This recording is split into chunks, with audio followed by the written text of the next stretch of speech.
Deuteronômio, capítulo 28. Começamos com um dos capítulos que são muito mal usados hoje em dia, principalmente nas igrejas que são adeptas à teologia da prosperidade. Porque, por muitas vezes eu já vi campanhas sobre isso, que a pessoa, o tal do falso profeta lá diz assim, olha, Deus está mandando você trazer uma oferta de 10 mil reais, que seja de valor XYZ, e aí ele pega esse versículo aqui, né, um texto de Deuteronômio 28, porque se você ouvir aqui a voz do Senhor como dizendo que ele está falando em nome de Deus, que é um grande erro, estas são as bênçãos que vão te acompanhar. E este é o Deuteronômio 28, só que este Deuteronômio 28 está falando para aquele povo de Israel, que nós estamos falando desse povo de Israel já desde todo, né, o começo aqui do Pentateuco, desde o Gênesis.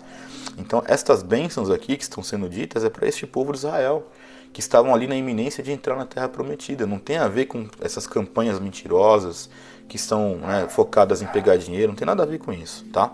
Então aqui começa esse discurso para o povo de Israel dizendo o seguinte, olha, se vocês atentamente ouvirem a voz do Senhor seu Deus, tendo o cuidado de guardar todos os seus mandamentos que hoje lhe ordeno, o Senhor seu Deus, exaltará vocês sobre todas as nações da terra.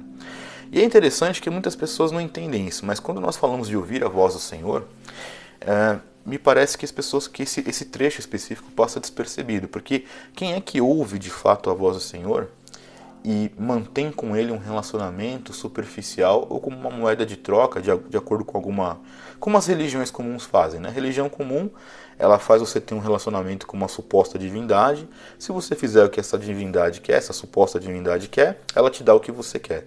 Quando você ouve a voz do Senhor nosso Deus, a coisa muda, porque até os teus desejos, os teus anseios são transformados. Então isso é muito interessante. Eu friso isso porque Deus não está aqui para nos tornar ricos, e sim para nos salvar dos pecados. Essa é a grande questão. Porém, enquanto nós estamos aqui neste mundo, né, nós vamos experimentar sim bênçãos do Senhor, e qualquer bênção que venha da parte do Senhor é uma graça imerecida. Claro que isto não é a prioridade, insisto, a prioridade é sermos salvos do pecado. Agora, quando o Senhor nos abençoa graciosamente, nós é que somos abençoados e não há mérito nenhum em nós em relação a isso. Voltando aqui ao Deuteronômio 28, do primeiro versículo deste capítulo até exatamente o versículo 14, são as bênçãos que poderiam acontecer em decorrência da obediência a este povo de Israel em relação aos estatutos a qual Deus havia ordenado, né?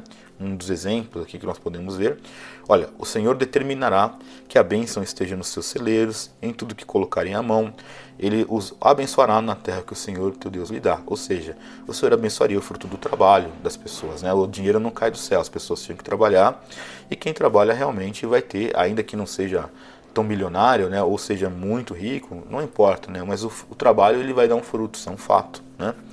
Porém, a partir do versículo 15, né, até o versículo 68, que é uma quantidade muito maior de versículos, são os castigos, né, ou seja, é a maldição daqueles que desobedecem a Deus.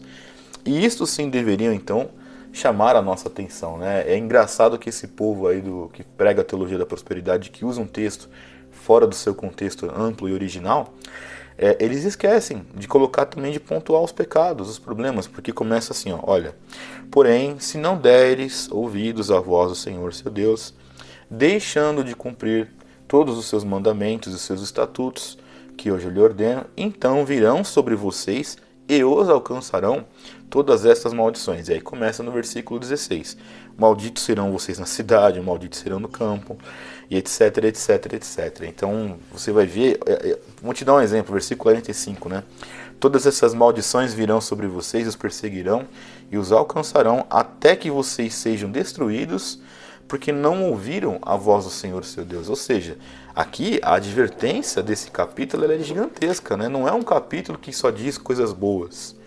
É um capítulo que fala assim, em 15 versículos, né, em 14 versículos, coisas muito boas, porque é quando nós ouvimos e nos relacionamos com Deus da forma correta, ou seja, Ele é o nosso Senhor, e para mim é um prazer obedecê-lo, seja lá o que eu vou receber em troca disso, porque eu não tenho que receber nada, Deus não é obrigado a me dar nada.